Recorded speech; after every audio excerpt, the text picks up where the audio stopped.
It is, however, obvious and clear to us that there are functionaries in government who want to undermine the capacity of the IEBC to deliver a credible, transparent, democratic election.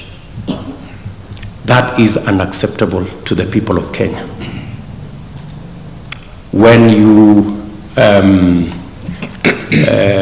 When public officials take positions that are contrary to their oath of office,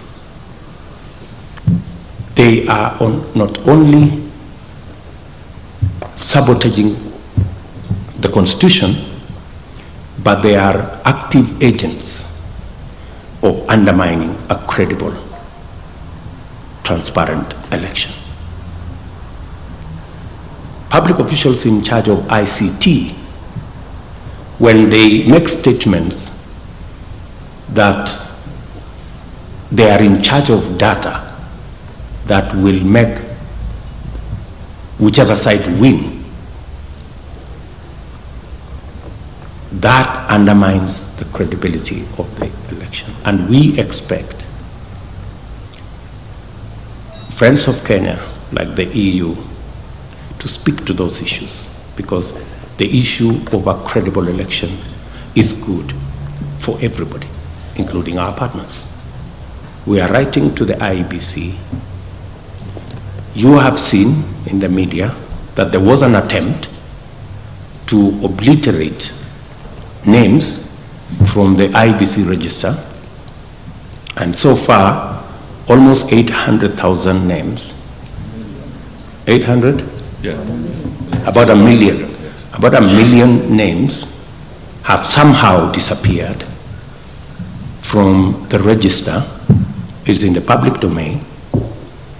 And I think even the IEBC have said they are doing some remedial steps.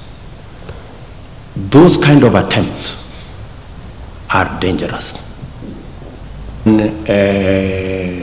Certain public officials are chest thumping that they have the so-called system and the deep state to manipulate the election. We are ready to work with the IEBC and friends to make sure that we deliver on a credible election.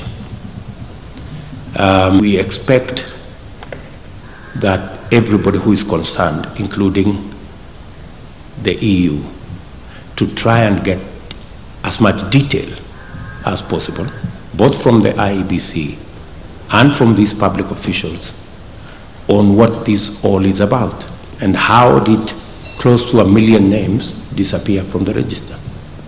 And many of those names are people from what we consider our stronghold. So there is a clear attempt to try some monkey games. We don't believe they will succeed, but these attempts are a source of concern